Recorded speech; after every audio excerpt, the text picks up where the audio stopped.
My name is Madison Brooks. I am 40 years old, and I live in a quiet suburban neighborhood in the United States. I held the small, black velvet box tight in my hand. My palm was sweating. Inside that box were the keys to a brand new Ford truck. It cost me $40,000. I had saved for 2 years to buy it. I looked across the dinner table at my nephew, Dylan. It was his 20th birthday. He was laughing with his friends, ignoring me like he usually did. I took a deep breath. I thought this gift would finally fix things. I thought it would make him see me. I stood up and handed him the box. The room went quiet. He opened it and saw the silver keys glinting under the lights. His eyes went wide for a second, but he didn't say thank you. He didn't come to hug me. Instead, he slowly raised his beer bottle high in the air. He looked right at me with a cold, cruel smirk, then he announced it to the whole table. "My idiot aunt thinks she can buy respect." My sister laughed. My brother-in-law laughed. The whole room erupted in laughter. They weren't laughing with me. They were laughing at me. In that moment, the love I had held for them didn't break. It just turned off. But before I tell you how everything flipped, like and subscribe, drop a comment. Where are you watching from? My name is Madison Brooks. I am 40 years old. I have a good job. I have a clean house. I pay my bills on time. I have always done what I was supposed to do. But sitting in that restaurant, I felt very small. We were at a steakhouse downtown. It was expensive. The lights were dim. The tablecloths were white and crisp. The smell of grilled meat and expensive wine filled the air. It was Dylan's 20th birthday. I was paying for the dinner. That was my role. I was the provider. I was the aunt who showed up with the checkbook. My sister, Marlene, sat across from me. She looked tired. She always looked tired. She was drinking a glass of Chardonnay. Next to her was her husband, Greg. Greg was looking at his phone. He barely looked at me when I walked in. That was normal. And then there was Dylan. He sat at the head of the table. He looked handsome. He had Marlene's eyes and Greg's jawline. He was wearing a shirt I had bought him for Christmas. He looked like a man, but he didn't act like one. He was laughing loudly at a joke his friend made. He didn't look at me. I touched the velvet box in my pocket again. It was square and hard. It felt heavy. Inside were the keys to a Ford F-150. It was black. It had leather seats. It had a powerful engine. It was parked outside, around the corner. I had told the valet to keep it ready. I had spent 2 years saving for this truck. I didn't go on vacation. I didn't buy new clothes. I drove my old sedan that rattled when I went over 60 miles an hour. I did all of this for Dylan. Why? Because I wanted him to respect me. It sounds sad when I say it out loud, but it is the truth. I wanted to buy my way into his heart. I thought if I gave him something big, something huge, he would finally stop seeing me as a joke. He would see me as his aunt who loved him. The waiter cleared the plates. The conversation was loud. Dylan was telling a story about his college classes. He was failing 2 of them. He laughed about it. "The professor is a total loser," Dylan said. "He actually expects me to read the book." Greg laughed. "Good luck with that, son." Marlene smiled. She didn't correct him. She never corrected him. I cleared my throat. My heart was beating fast. It was thumping against my ribs. "Dylan," I said. He didn't hear me. He was busy pouring more beer into his glass. "Dylan," I said a little louder. He turned his head slowly. He looked annoyed. "What, Aunt Maddie?" He hated calling me Madison. He called me Maddie because he knew I didn't like it. It made me sound like a child. "I have something for you," I said. I tried to keep my voice steady. I tried to sound confident. "Happy birthday." I pulled the black velvet box out of my pocket. I placed it on the white tablecloth.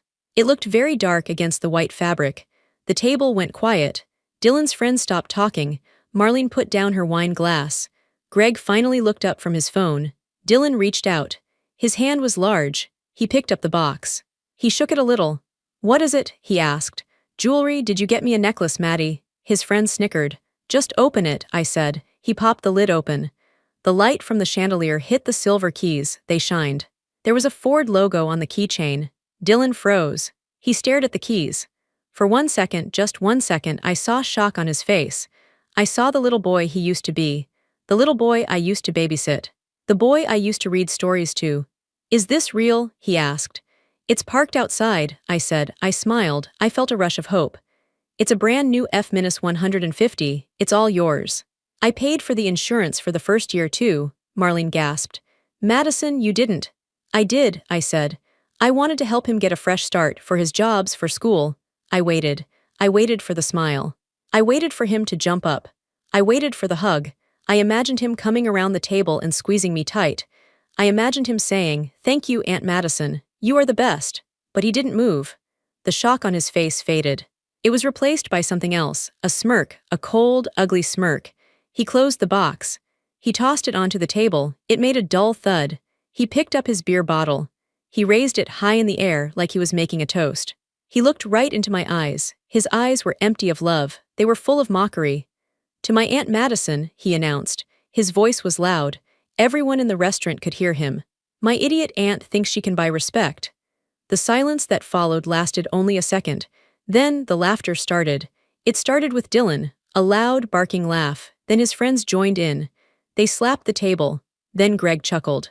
He shook his head like it was just boys being boys. And then the worst part. Marlene laughed, my own sister. The woman I had supported through her divorce, through her financial troubles, through everything. She put her hand over her mouth and giggled. "Oh, Dylan," she said, "you are terrible." She didn't say stop, she didn't say that is cruel. She said you are terrible in a way that meant you are funny. I sat there. I felt frozen. My hands were in my lap. I dug my fingernails into my palms. It hurt, but the pain in my chest was worse. They were laughing at me. I had just given him a $40,000 gift, and he called me an idiot, and they laughed. Suddenly, the past 20 years came rushing back to me. This wasn't new. This wasn't a mistake. This was how it always was. I remembered the Christmas dinner 3 years ago. I was single.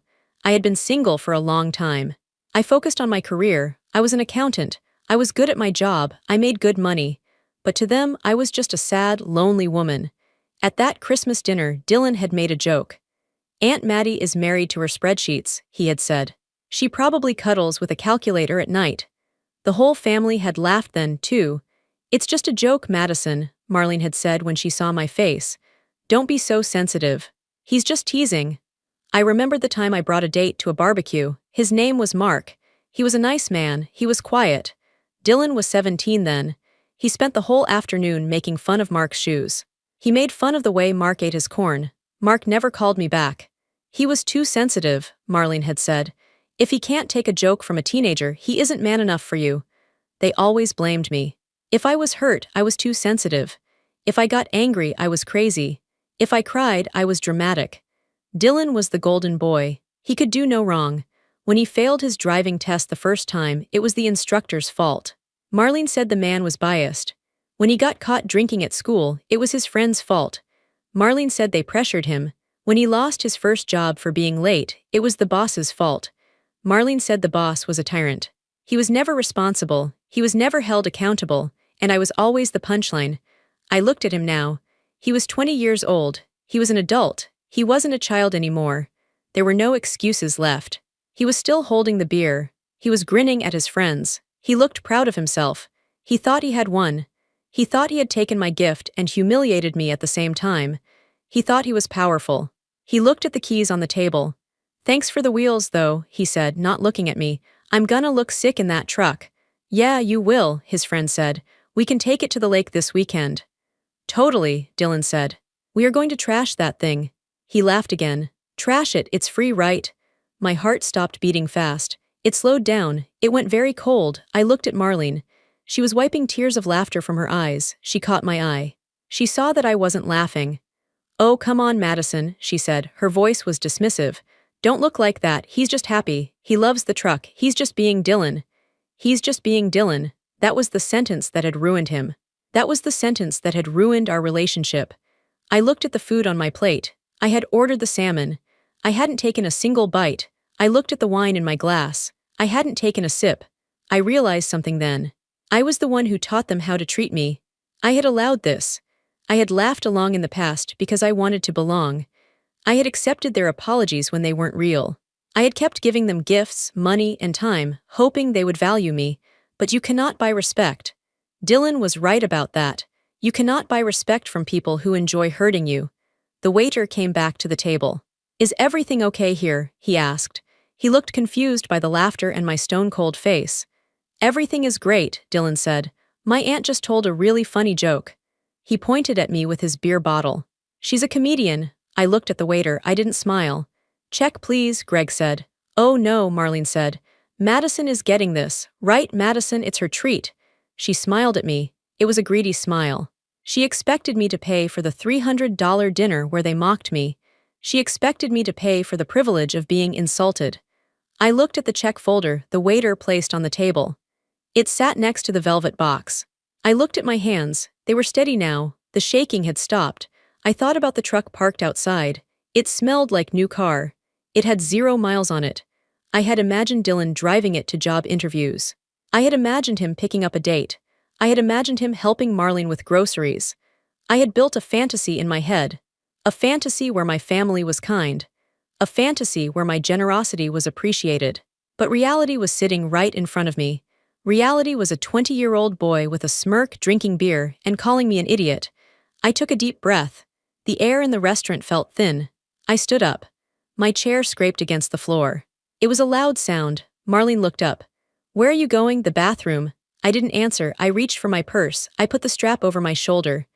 "Madison?" Marlene asked. Her voice changed. It wasn't laughing anymore. It was confused. I looked at Dylan. He was still smiling, but the smile was faltering a little. He looked at me standing there. "What's up, Maddie?" he asked. "You leaving?" I didn't say a word. I didn't scream. I didn't cry. I didn't flip the table. I simply turned my back on them. "Madison," Marlene called out. "Wait, the bill." I kept walking. I walked past the other tables. I walked past the happy families celebrating birthdays. I walked past the couples holding hands. I heard Marlene's voice rising. "Madison, you can't just leave. We ordered dessert." I reached the heavy wooden doors of the restaurant. I pushed them open. The night air hit my face. It was cool. It was crisp. It felt like freedom. I walked to the valet stand. The young man smiled at me. "Leaving already, ma'am?" he asked. "Yes," I said. My voice was calm. It surprised me how calm it was. "Do you want me to get the truck?" he asked. "The new one?" I looked down the street. I saw the black F-150 parked under a street lamp. It looked beautiful. It looked powerful.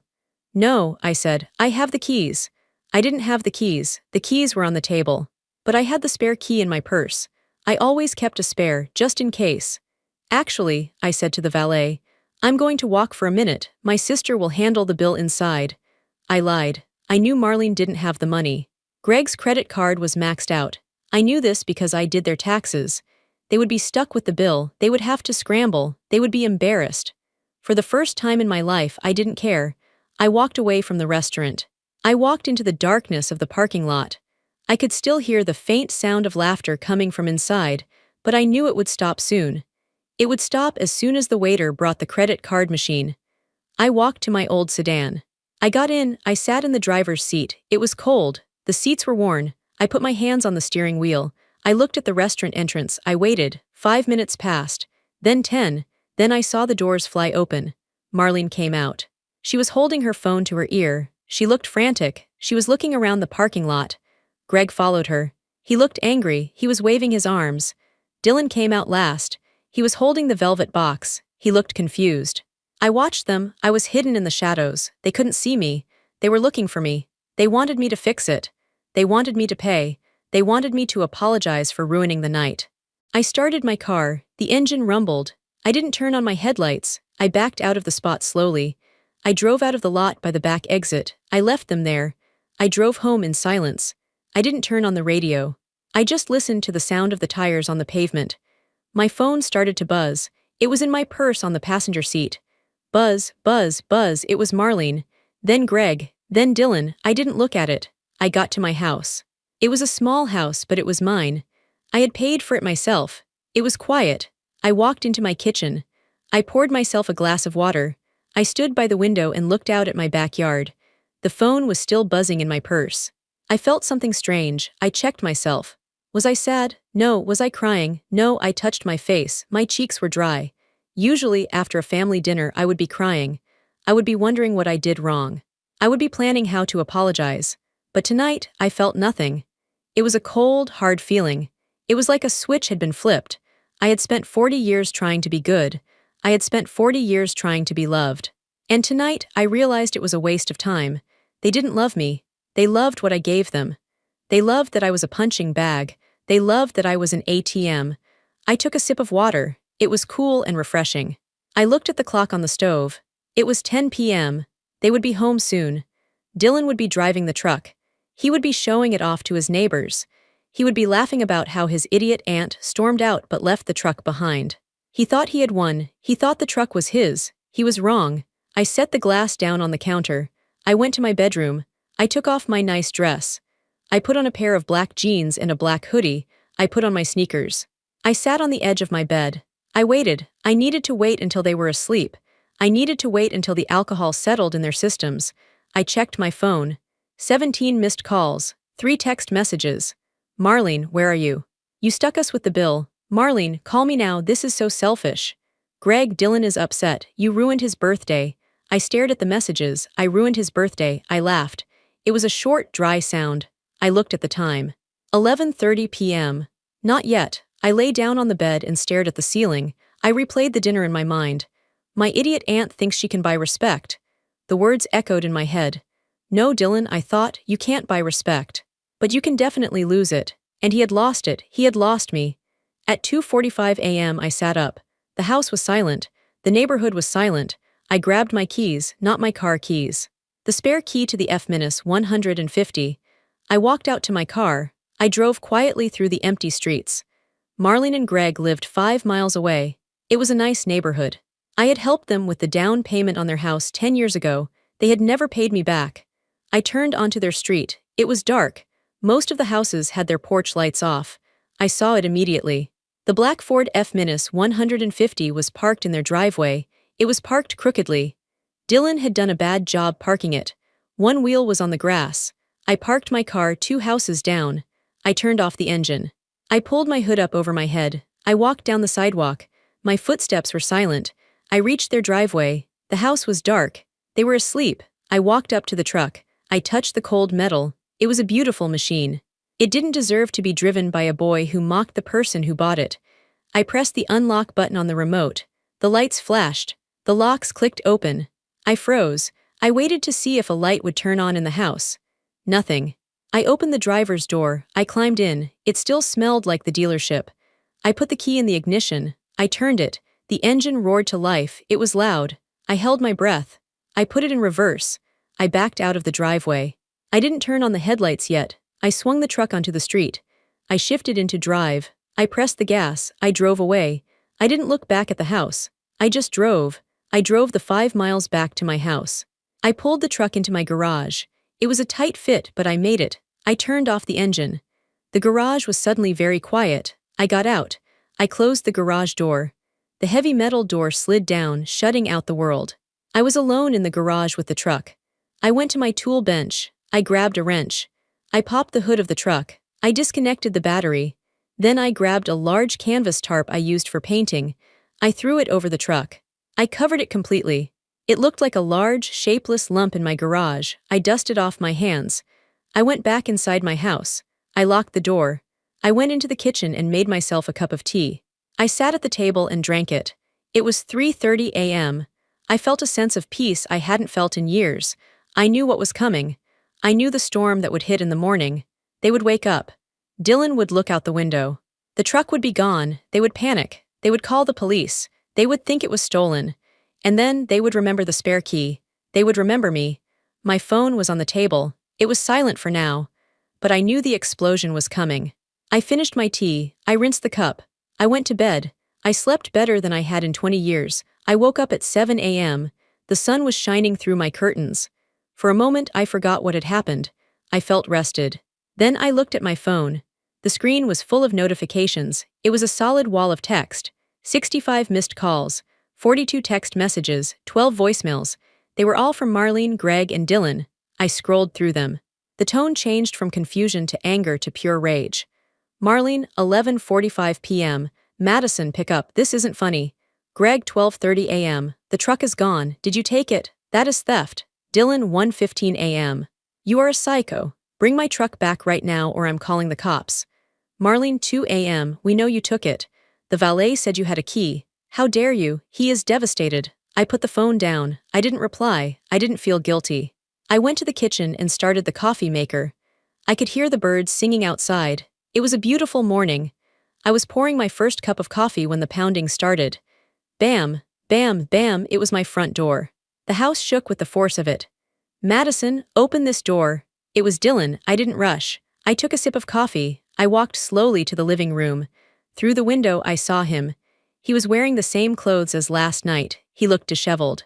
His face was red. He pounded again. I know you're in there. I see your car.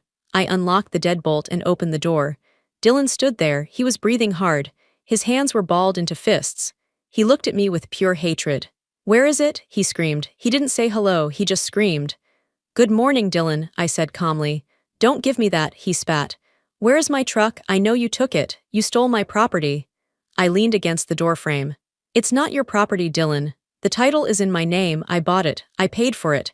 And last night you made it very clear what you think of me. He stepped closer. He was tall, over 6 feet. He used his height to intimidate people. He loomed over me. I was joking, he yelled. God, you are so sensitive. It was a joke. Everyone laughed. Why do you have to be such a drama queen? I don't find it funny, I said. And I don't give $40,000 gifts to people who call me an idiot. His face twisted. You are an idiot. You're a sad, lonely old woman who thinks she can buy people because she has no life. No one likes you, Madison. Mom tolerates you because you pay for things. Dad thinks you're weird, and I think you're pathetic. The words hit me like stones. They were the things I had always feared they thought. Now he was saying them out loud. Give me the keys, he demanded. He held out his hand. Now, no, I said. He grabbed my arm. His grip was tight. It hurt. I said give me the keys, he shouted. He shook me. I looked at his hand on my arm. Then I looked at his eyes.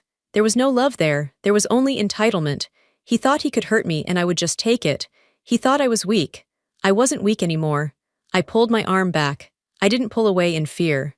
I pulled back to wind up. I slapped him. It was a hard slap. My palm connected with his cheek with a loud crack. He stumbled back. He let go of my arm. He touched his face, looking at me in total shock. His mouth hung open. I had never hit him. I had never hit anyone. Get off my porch, I said. My voice was low, it was steady. And do not ever touch me again. You hit me, he stammered. He looked like a child suddenly. I am done, Dylan, I said. I am done paying. I am done listening. I am done being the punching bag. The truck is mine. You aren't getting it. Now leave, or I will call the police and tell them you assaulted me. He stared at me for a long moment. He was trying to find the old Madison, the one who would apologize, the one who would cry. He didn't find her. You're crazy, he muttered. He backed down the steps. You're actually crazy. Goodbye, Dylan, I said. I closed the door in his face. I locked the deadbolt. My hand was stinging. My heart was racing, but I didn't cry. I went back to the kitchen and finished my coffee. 2 hours later, the phone rang again. It was Marlene. I almost didn't answer. But then I thought, no, I will face this. I am not hiding. I picked up. Hello, Marlene.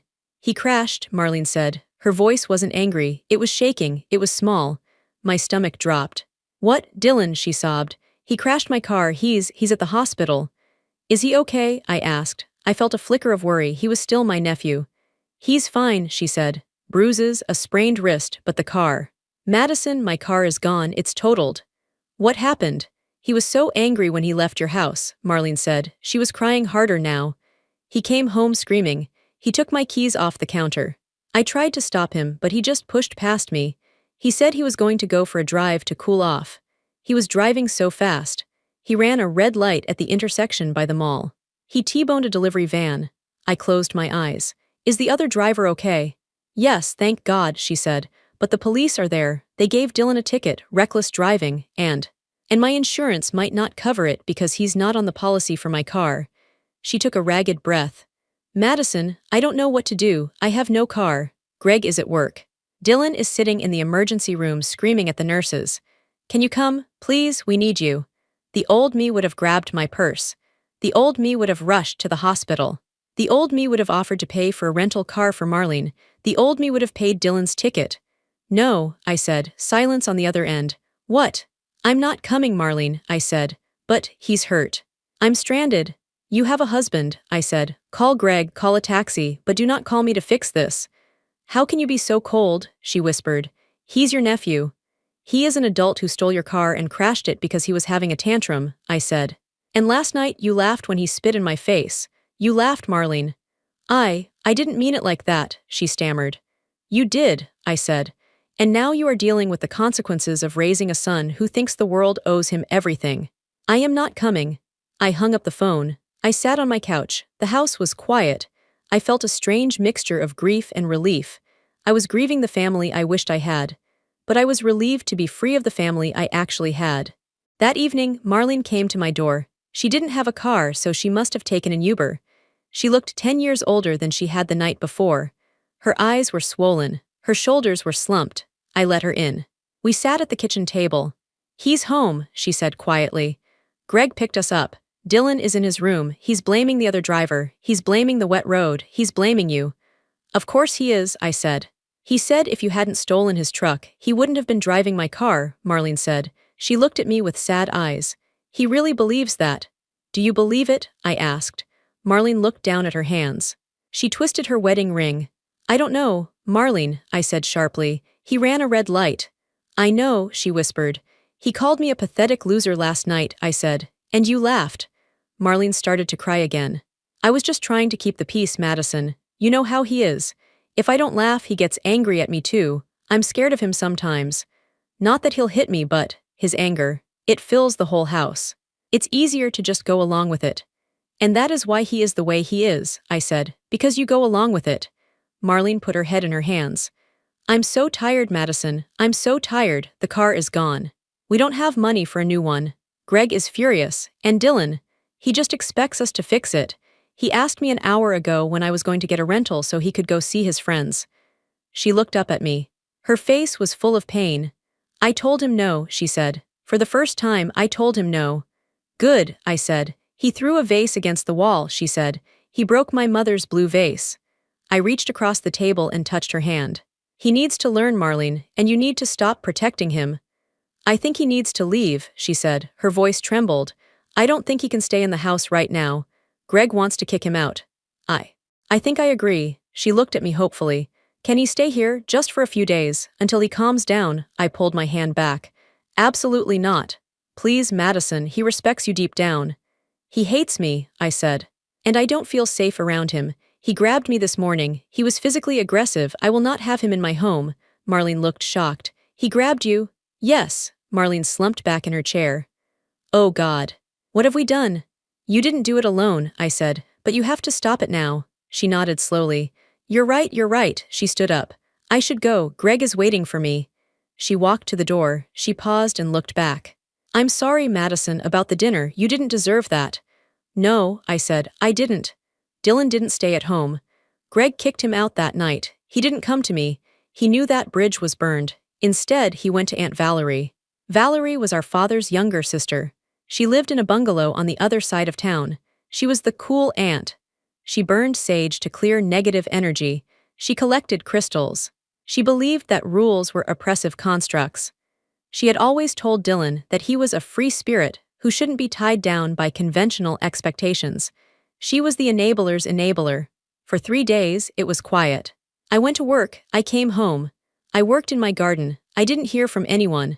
I kept the truck in the garage, covered by the tarp. I had disconnected the battery just to be safe.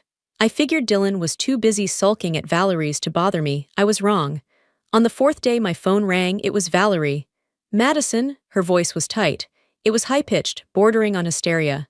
"Hi, Valerie," I said. "You have to come get him," she said. "You have to come get Dylan." "I'm not coming," I said. "What happened? I thought you guys were vibing."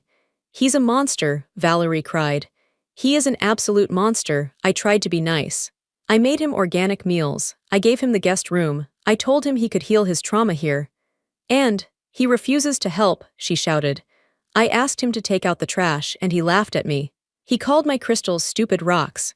He eats all my food and leaves the wrappers on the floor. And last night, she paused, taking a ragged breath. Last night I told him to turn down the TV because I had a migraine. He screamed at me. He called me he used a word I won't repeat. He said I was his servant. He said I was lucky he was even staying in my dump of a house. "Welcome to the club, Valerie," I said dryly. "I can't handle him," she wept. "He scares me. I told him to leave, but he won't go. He's sitting on my couch watching football and eating my chips. He says he's not going anywhere until he gets a car." "Call the police," I said. "I can't call the police on family," she gasped. "Then live with it," I said. "Those are your choices, evict him or serve him." "Madison, please, you're the sensible one, you have authority." "No," I said. I'm the idiot aunt, remember? I have no authority. You spent years telling him he was a special indigo child who didn't need rules. Now you're dealing with the adult version of that. I'm kicking him out, she said, her voice hardening. I don't care where he goes. I'm throwing his bags on the lawn right now. Good luck, I said. I hung up. I knew what would happen next. He had burned through Marlene. He had burned through Valerie. He had burned through me. He was running out of places. And when a narcissist runs out of supply, they get desperate. That night, I went to a late movie with a friend. It was the first time I had gone out in months. It felt good to laugh at a comedy. It felt good to be away from the drama. I got home around 11:30 p.m. I pulled my sedan into the driveway. I noticed something immediately. The motion sensor light above the garage was on. I frowned. A cat must have triggered it. I walked to the front door. I unlocked it. Inside, the house felt wrong. A draft was coming from somewhere. I walked down the hallway to the door that led to the garage. It was slightly ajar. My heart started to pound. I had locked that door. I always locked that door. I pushed it open. The garage light was on. The tarp was on the floor, crumpled in a heap. The spot where the truck had been was empty. My stomach turned over. He had done it. He had come here while I was out. He must have broken a window. I saw the glass on the floor near the side door of the garage. He had broken in, but the battery, I had disconnected it. I walked over to the tool bench. My wrench was missing. He had figured it out. Or he had looked up a YouTube video. It wasn't rocket science. He had the truck. I ran back into the house. I grabbed my phone to call the police. But before I could dial, a FaceTime call came through. It was Dylan. I answered it. His face filled the screen. It was dark, but I could see the dashboard lights. The blue glow of the instrument panel illuminated his face. He was grinning. A wild, manic grin. Guess who got his wheels back? He shouted. The wind was rushing. The windows were down. Dylan, stop the truck, I said. You are stealing. I am calling the police. Call them, he laughed. I'll be gone before they find me. This baby is fast, Aunt Maddie. She is fast. He revved the engine. I heard the roar of the V8. You thought you could hide it from me, he taunted. I found the spare key, you genius. You hid it in the kitchen drawer under the takeout menus. Who hides a key there? I felt a chill. He had ransacked my kitchen. He had violated my home. Dylan, listen to me, I said. You are upset. You are driving too fast. Pull over. I'm not upset, he screamed. I'm winning. I always win. You all think you can control me. Screw you, screw Mom, screw Valerie. I'm going to California. I'm taking this truck and I'm never coming back. He looked away from the camera. He was looking at the road. Look at this speed, he yelled. 80. 90. Dylan, slow down, I shouted. It's wet out. Shut up, he screamed at the phone. He looked back at the camera. His eyes were wide and crazy. You can't tell me what to. Suddenly, his eyes went wide. Not with anger, but with fear. The phone shook violently. OSH, I heard the screech of tires. It was a long, terrible sound. Then the world on the screen spun. I saw a flash of guardrail. I saw the night sky. I saw sparks. There was a deafening crunch of metal. The sound of glass shattering. Then silence. The image on the phone was black. Dylan, I whispered, no answer.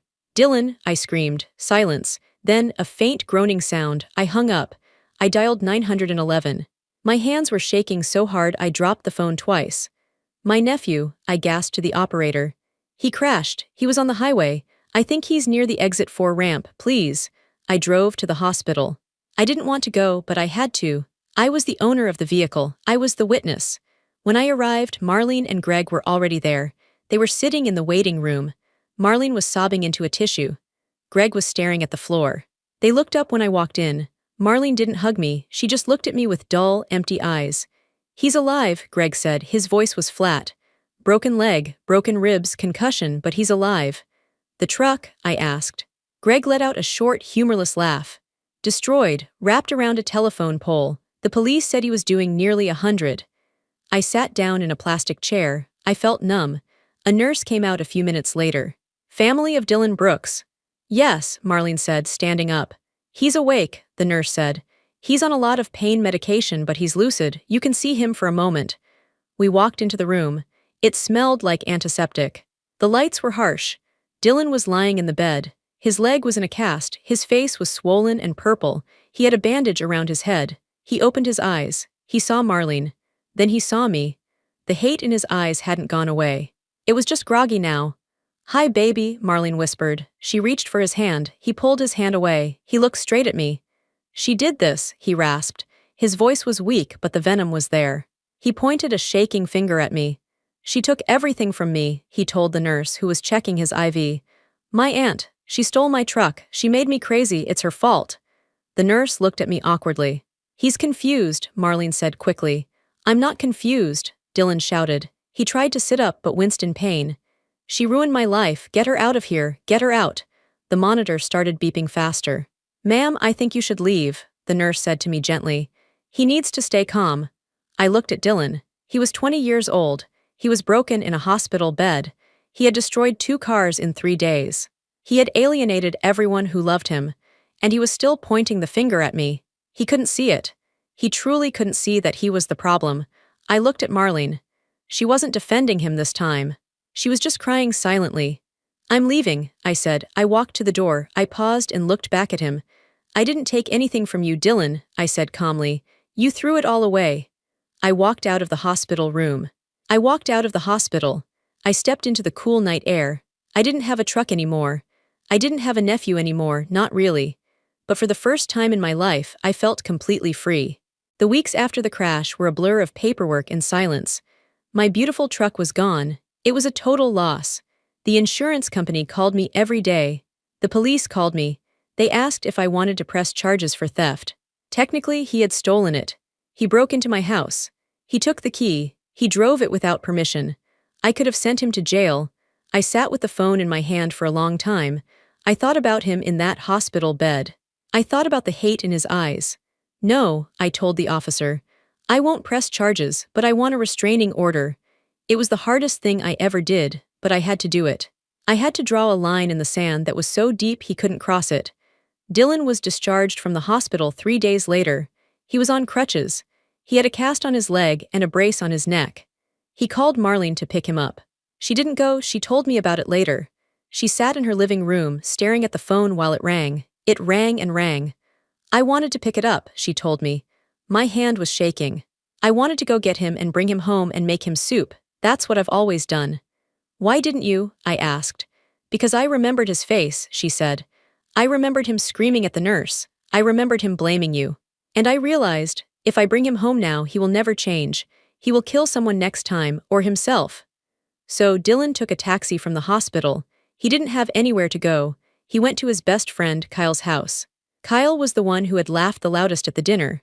Kyle let him sleep on the couch for 2 days. Then, Dylan started bossing Kyle around. He demanded Kyle bring him food. He complained that Kyle's apartment was too small. He made fun of Kyle's girlfriend.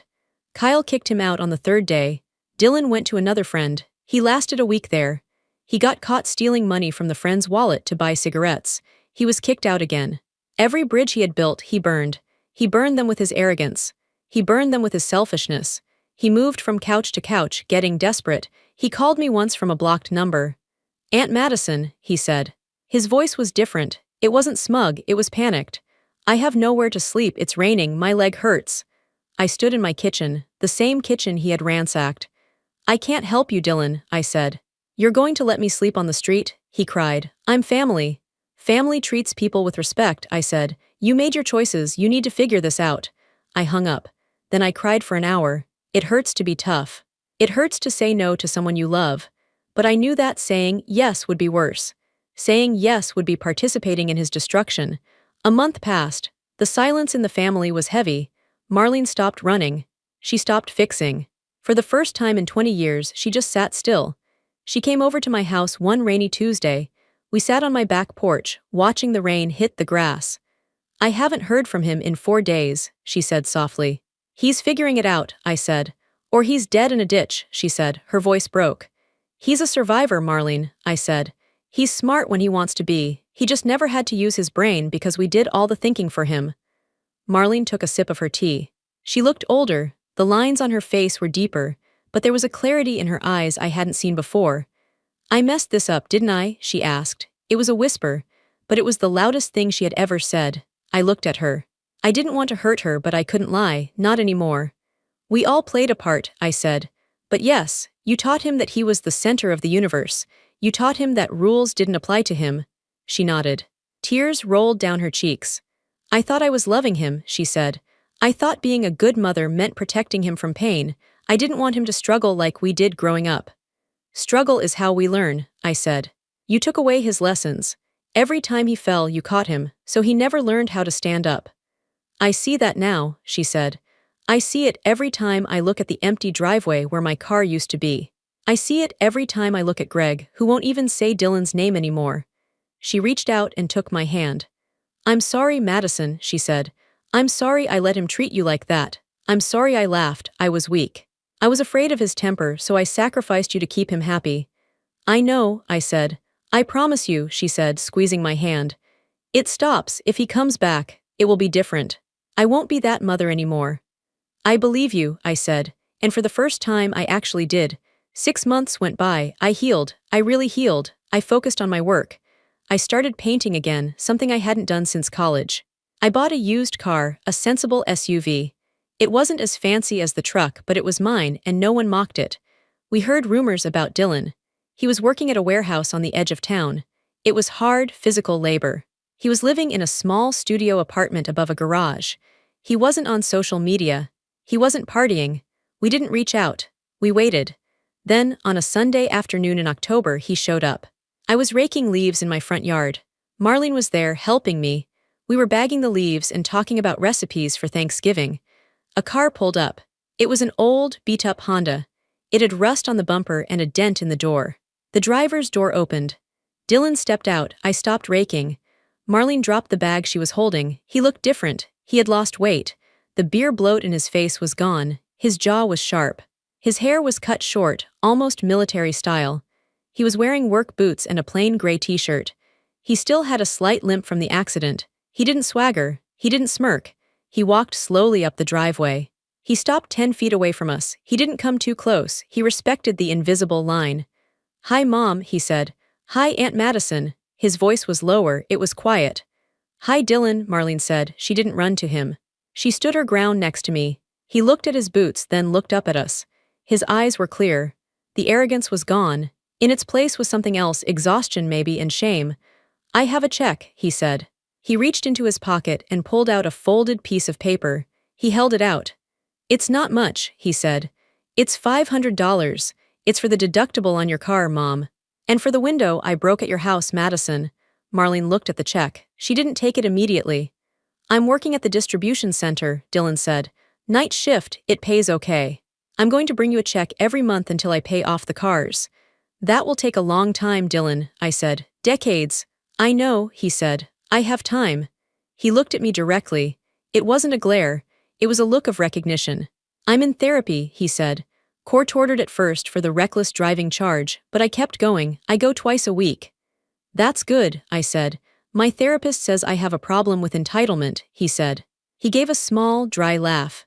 I told her she was crazy. Then I told her about the birthday dinner. I told her what I said to you. He paused. He swallowed hard. She asked me why I thought it was funny to hurt the person who was trying to help me. I didn't have an answer. I've been trying to find the answer for 3 months. Have you found it? I asked. I think so, he said. I think I was small. And making you feel small made me feel big. It was easy. Because you always took it. I did, I said, but not anymore. I know, he said. And I'm glad you stopped taking it, because if you hadn't, I would probably be dead or in jail. He took a step forward, then stopped himself. He placed the check on the hood of my car. I'm not asking for forgiveness, he said. I don't deserve that yet. I'm just asking for a chance to pay you back. I want to be accountable. That's the word my therapist uses. Accountability. Marlene stepped forward then. She picked up the check. She looked at it. It was signed in his handwriting. Thank you, Dylan, she said. Can I come for Thanksgiving? He asked.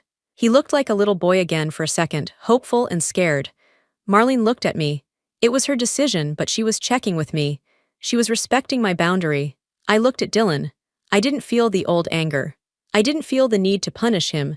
I saw a young man who had hit the bottom and was trying to climb out. You can come for dessert, Marlene said firmly. We are having dinner at 4 o'clock. You can come at 6 o'clock. If you are sober and if you are respectful. It wasn't a yes. It was a conditional invitation. It was a boundary. Dylan nodded. He looked relieved. Okay, 6 o'clock, I can do that. He turned to leave. He walked back to his rusty car. He opened the door, then looked back at me. Aunt Madison? Yes, I like the truck, he said. It was a beautiful truck. I'm sorry I trashed it. I'm really sorry. It was just metal, Dylan, I said. You can replace metal, you can't replace people. I know that now, he said. He hesitated. Are we good? I thought about it. I thought about the pain. I thought about the slap. I thought about the laughter in the restaurant. We weren't friends. We weren't close. The trust was gone, and it would take years to build it back. It might never be what it was before. But the hate was gone. The cycle was broken. We were standing on new ground. It was hard ground, but it was honest. I looked him in the eye. We're getting there, I said. He nodded. He got into his car. He drove away slowly, using his turn signal. I watched him go. Marlene put her arm around my shoulder. We're getting there, she repeated. We picked up the leaf bags. We went back to work. The air was crisp and cool. It felt like a fresh start.